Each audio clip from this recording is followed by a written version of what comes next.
Ask GRC with H to the Q. And Def Mango, let's go. Husnain asks, what are Pakistan's chances in the upcoming T20 World Cup?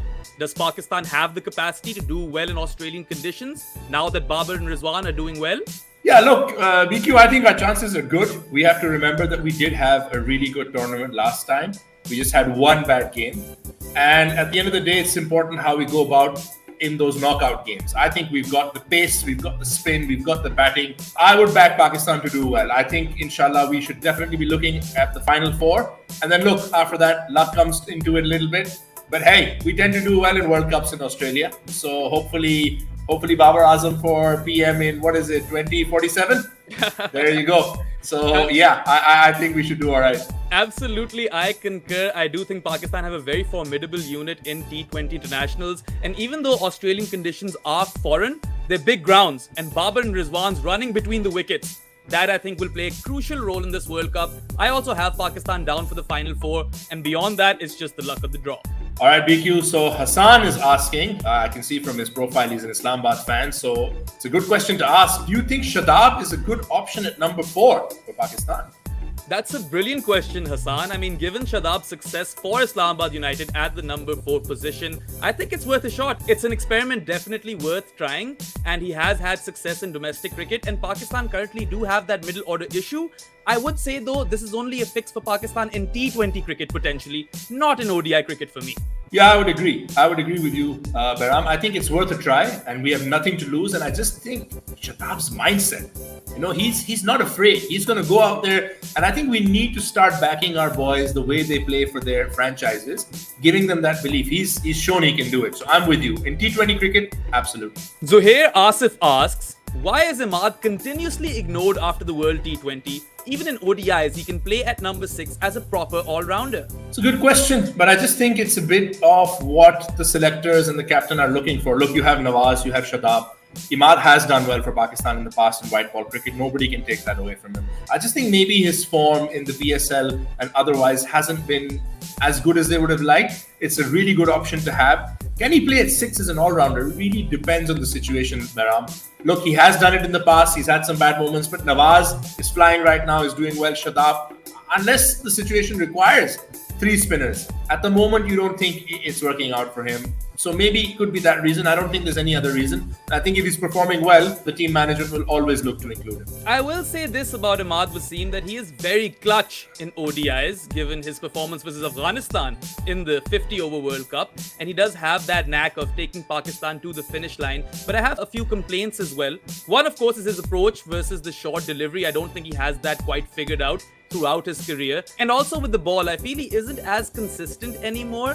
And maybe he's lost a bit of control, maybe he's been found out. But definitely I would rank Nawaz ahead of Ahmed, both with bat and ball right now on current form. But I guess the window or door isn't really closed on Ahmed if he performs in domestic cricket or other franchise tournaments. He could definitely make his way back into the team. So Bahram, MunMan is asking, how can Australia fit in Tim David, of Multan Sultan's fame I might add, in their T20 international side, and do you believe he should have been given a chance in this upcoming series against Sri Lanka? Well, MunMan, he definitely is on Australia's radar. They've been talking about him. I think the only reason he isn't selected for this series is maybe because he's had a lot of franchise cricket to play over the year. He's played for the Multan Sultans in the PSL and then the Mumbai Indians in the IPL, and he's had a very, very busy roster.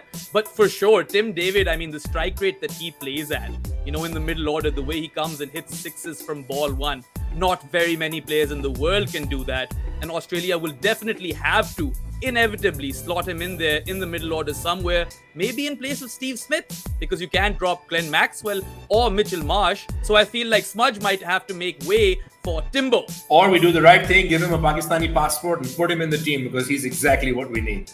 Absolutely. But yes, MunMan, for sure, Tim David definitely needs to be there in Australia's lineup when they defend their title at home in the World T20. Ramis Shah asks, can Pakistan team use Shan Masood as a floater like India uses KL Rahul? Trust Shahji to always come up with a good question. Depends on the format. I think Shani is good enough to play anywhere, but the situation is always different.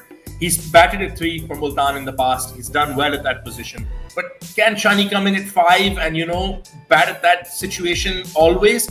I think it's something that they would have to see. It's a good option to have, But I think you wanted him to play to his strengths, which is definitely playing in the top 3. On paper, it might sound like a good idea, and there's no bigger Shan Masood fan than myself. But I don't know if you're being fair to Shan, playing him as a floater and sending him in at situations where he may not have played a lot of cricket, and then saying, oh, well, he didn't go ahead and do that well there anyway. So I think if we've got a settled top order, a settled top 3, which we seem to have, then keeping Shani as a backup to those 3 guys makes more sense to me than playing him in positions that he's a bit unfamiliar. I would agree, Hassan bhai, because it would be really unfair on Shan Masood if he is slotted in the middle order, because he is a top order player and he's found so much success in recent times, whether that be Pakistan's domestic circuit, the PSL, or now county cricket. In fact, I don't think any other player in the county circuit had more runs than Shan in the month of May. I think Ben Compton has usurped him now in the batting run charts. But again, even though Shan Masood has been so successful in the recent past, I'd still say it would be very unfair to slot him in the middle order because he's a top order player, and unfortunately Pakistan is doing quite well. Contrary to Pakistan's history, we don't have a fragile top order anymore. So as soon as an opening comes up, I think Shan Masood will be the first name on the team sheet, especially in Test cricket. Right now Imam and Abdullah Shafiq are doing well, but I think as soon as he gets an opportunity, Shan Masood will surely cash in. All right, Bahram. Turtle Vincent. What a name. Can Pakistan make it to the World Test Championship final? And if they do and face India, then what are their chances? That's a really good question, Turtle Vincent. And even though the Pakistani fan inside me really wants to say yes, they can, but the way the table stands, Pakistan have 7 tests to go, 3 versus England, 2 versus New Zealand, and 2 versus Sri Lanka. And they're going to have to win like 6 of them, I believe, if they are to make that final. And also look at that India versus Australia test series very closely. That is to be played in India, and they'd probably want India to do well over there. So they'd have to rely on Australia losing and winning their own games. It does seem like a long shot, but it is very much possible. And what better sight than an India versus Pakistan World Test Championship final? I mean, you'd have people drooling over the possibility of that. And you never know. Never say never. Fingers crossed. Maybe Pakistan get there. Yeah, and I would agree with you, Bahram. I think while it's a bit of a long shot, we shouldn't worry too much about it. Keep remembering that it's a cycle. It's going to take some time. The test team is still getting there. We had a tough series against Australia, but I thought there were parts of it where we did very well. We can be proud of. And look, when you come up against India or you come up against Australia or anyone in a one-off game, in a final, in a test match, anything can happen. How many people gave New Zealand a chance? Not that many, right? So don't write Pakistan off ever. And if it does happen, it would be the best thing. But even if it doesn't happen now, let's keep planning for the future. Inshallah, it will eventually happen. If it does happen, Turtle Vincent, we'll mention this at some point in one of our shows that absolutely. You asked this question. All right, $1 million question coming up. H to the Q. Jimmy90 asks, Babar or Virat? Ooh. Wow, that is $1 million question. Look, I have to be honest, Bahram. I'm not going to let bias come in the way. I don't think there's a cricketer for Pakistan that has made me feel the way Babar makes me feel about this team. As our captain, as our batsman, as our talisman. I have never before ordered a jersey with a player's name on it. Babar's is the first one I plan to order, simply because I just think he's brilliant. But look, we have to give respect to Virat and what he's achieved, what he's done, the way he revolutionized batting in the middle order in one-day cricket. I'm going to go with Virat for what he's achieved so far and everything that he's been a part of. Babar is still young. But I'm going to hope, inshallah, that when you ask me this question in 4 or 5 years' time, I say Babar, because if Babar manages to surpass Virat, then Babar has achieved something phenomenal. But I'm going to be honest. I'm not going to let my bias or my love for Babar get in the way. You have to give respect to Virat for what he's achieved. On that same note, I'm also going to try to answer this question as objectively as possible. Virat Kohli has achieved things in cricket that no one has, especially in the limited overs arena. He has 70 international hundreds. But let's face it, on current form, I'd say Babar is definitely better than Virat. Because Virat hasn't scored a century since November 2019. 2.5 years, and not just internationally, but also he hasn't scored a domestic 100. Even in the IPL, he hasn't brought out his best. So I'd say on current form, I'd have to go with Babar Azam, because this is a guy who's number 1 in ODI cricket, who's number 1 in T20 international cricket, and is number 5 in Test cricket, coming off one of his best knocks in his entire career as captain, saving that Karachi test, playing that knock of 196. So yes, overall, I'd say Babar needs to still achieve a lot to get to Virat Kohli's level overall. But currently, I'm going to have to go with Babar Azam. All right, BQ Saad Nasir asks, should Pakistan give Mohammad Haris and Dhani a chance in the West Indies series, or should they stick to their strongest 11? Well, that's a fantastic question, Saad. And given that Pakistan does not play a lot of ODI cricket and you don't have very many ODIs left till the ODI World Cup, and you also have this ODI Super League in the balance, in which Pakistan is just mediocre at best right now. During the Australia series, when they lost the first ODI, we thought they might not even make it. But then they won that series, and right now the team is on a high. So I'd say go in unchanged, or maybe a few changes here and there. Maybe bring Nawaz in. I feel like you need an extra bowler in there. But I feel Haris and Dhani might have to wait a little, because Pakistan don't want to break that winning combination. That said, I do feel like Pakistan can be 2-0 or 1-0 up against the West Indies. And I really hope that Haris and Dhani both get a game each at least in this series, get their debuts handed to them. And they're just such fantastic prospects. Mohammad Haris, I feel like he can slot in the middle order even, 5 or 6, and give Pakistan that impetus late into the innings. And then Shah Dhani, the only thing that he's done wrong is that he's competing with Haris Rauf, Shaheen Shah Afridi, Mohammad Wasim, Hassan Ali. There's just so many Pakistani bowling stocks right now that Dhani will have to push really, really hard to replace them. But I really hope both of these guys get a game. I would agree, Baram. I think you're spot on. I think we have to look at the bigger picture. Hopefully, if there's an opportunity, let the guys get more one-day cricket.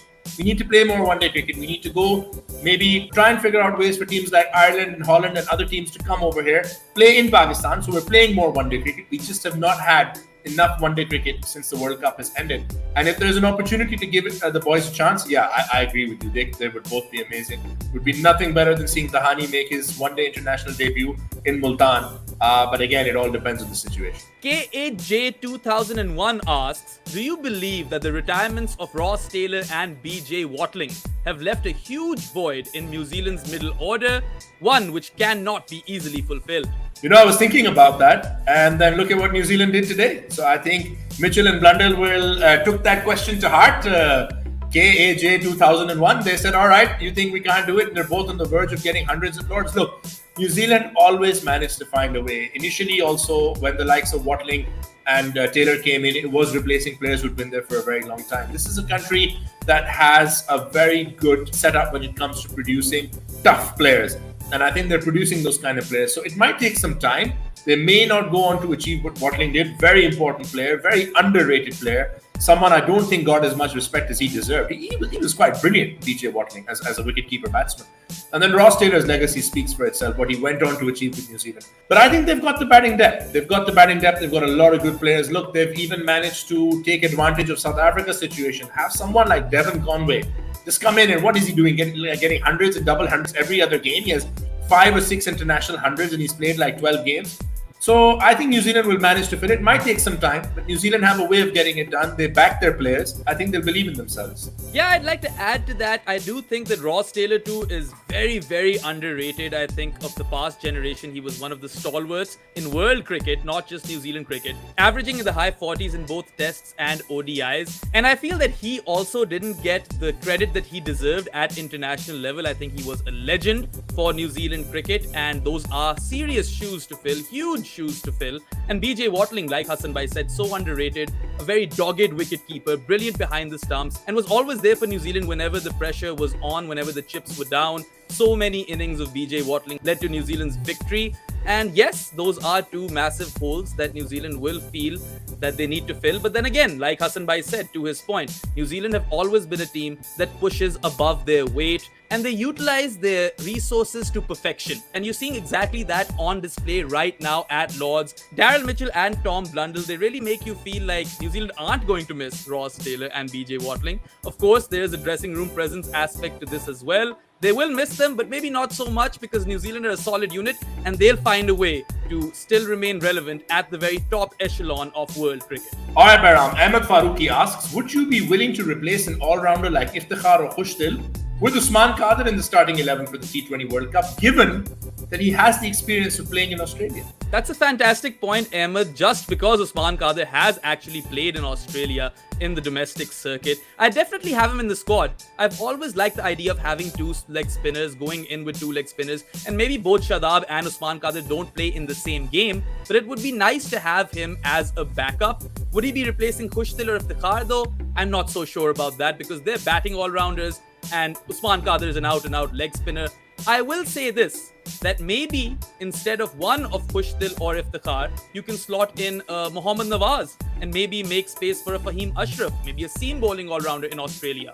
I don't see Usman Qadir replacing these two, but I'd definitely have him in the squad. Yeah, I agree, BQ. I think that's a good point. You want to take him along, not just for the experience, but the fact that, like you said, you want leg spinners in T20 cricket.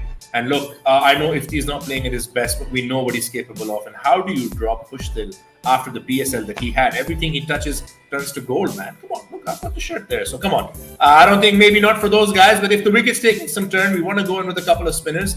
That's something we can look at. That's a wrap for Volume 1 of Ask GRC. Of course, do let us know what you think in the comments. And guys, if you want to get your questions featured, tweet to us with hashtag AskGRC and join our Discord server because we're giving preference to those questions. Brilliant questions from all of you today, by the way. Looking forward to more. Love them, and you'll hear from us soon enough. Bye-bye.